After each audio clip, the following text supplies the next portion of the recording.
안녕하세요. 소다성형외과 권재환 원장입니다.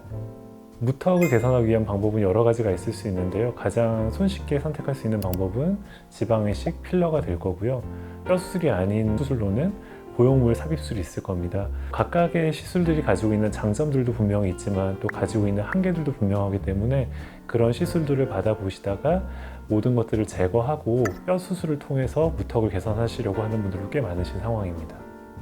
사실 이제 보형물의 경우에는 보형물의 모양도 다양하고 보형물을 넣는 위치에 따라서도 굉장히 다양한 턱 모양을 만들 수 있긴 합니다. 그런데 보통 그런 것들이 조금 부자연스러운 느낌들을 주는 경우들이 많고, 턱 끝에 대한 고민들이 모양에 대한 개선을 원하시는 분들도 있고 길이에 대한 개선을 원하시는 분들도 계시고 주걱턱 또는 무턱에 대한 증상을 개선하기 위하시는 분들도 계신데, 보통 이제 V라인 수술 내지는 미니 V라인 수술을 하시면서 하는 턱끝 수술은 턱끝 폭이나 길이를 같이 조절하기 위한 분들이 선택하시는 방법이고, 턱끝 전진이나 후진, 그러니까 턱끝 수술만 선택하시는 분들은 본인의 길이감, 본인의 턱끝의 폭에 대해서는 전혀 개선할 필요를 못 느끼시고 무턱 옆에서의 모습을 개선하는데 좀 초점을 맞추고 싶은 분들이 선택하시는 수술입니다.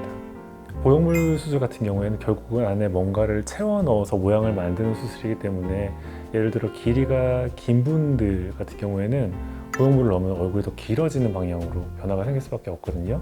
근데 이제 뼈 수술은 길이를 늘릴 수도 줄일 수도 또 주걱턱을 완화하기도 무턱을 개선할 수도 있는 방법이기 때문에, 사실 보형물에 비해서는 조금 더 다양한 턱끝 모양을 만들 수 있다는 장점이 있다고 보고 있습니다.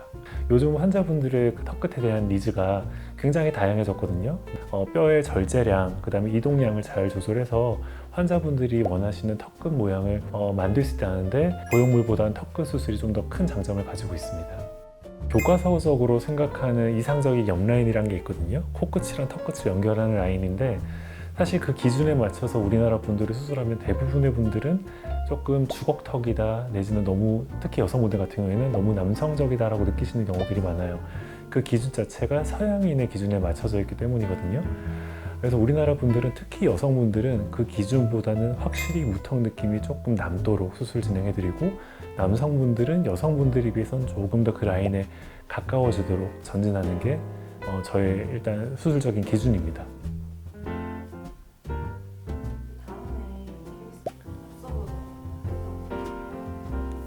이 남자분 같은 경우에는 좀 더 남자다운 느낌을 주기 위해서 턱끝을 8mm 정도 전진을 했습니다.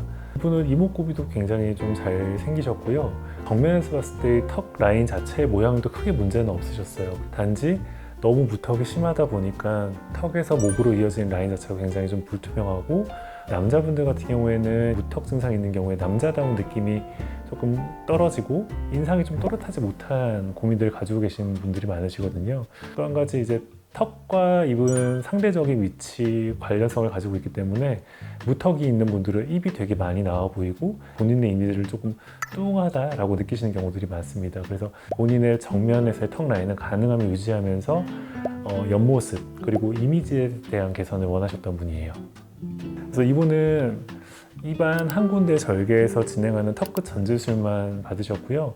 이 수술은 수면 마취하에 입안 절개 한 군데만 통해서 진행이 되고, 수술 시간도 한 30-40분 정도면 되기 때문에 비교적 짧은 시간에 큰 효과를 얻으실 수 있는 수술입니다. 붓기도 그렇게 많지 않으시고요. 보형물 넣는 수술이랑 거의 비슷한 정도의 그 정도의 수술이라고 저는 생각하고 있습니다. 여자분의 경우에는 6mm 전진을 해서 남자분들보다는 조금 더 여성스러운 느낌이 살 수 있도록 수술을 진행했고요. 정말 무턱이 심한 경우들은 한 번에 모든 양을 전진하려고 했을 때 오히려 이 입술과 턱끝 사이에 움푹 패인 증상이 생길 수가 있거든요. 예를 들어 12mm 정도의 전진을 한다 하면 6mm 정도의 뼈를 두 군데 절제해서 전진을 단계별로 진행을 하게 되는 거죠. 그래서 옆에서 봤을 때 비교적 부드러운 곡선의 전진 라인이 이루어질 수 있도록 하는 겁니다.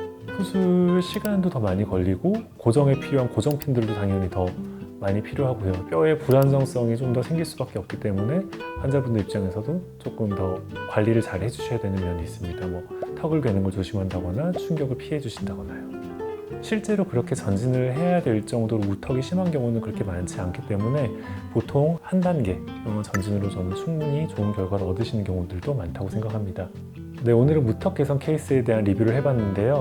보여드린 두 분의 케이스들이 이제 전진을 조금 많이 해야 되는 케이스들이긴 해요. 근데 실제로 환자분들 중에는 2mm, 3mm만 전진하는 경우들도 굉장히 많거든요. 그래서 본인에게 어떤 수술이 필요하고 또 어떤 플랜으로 수술이 진행될지에 대해서는 내원에서 상담을 받아보시면 더 정확하게 판단하실 수 있을 것 같습니다.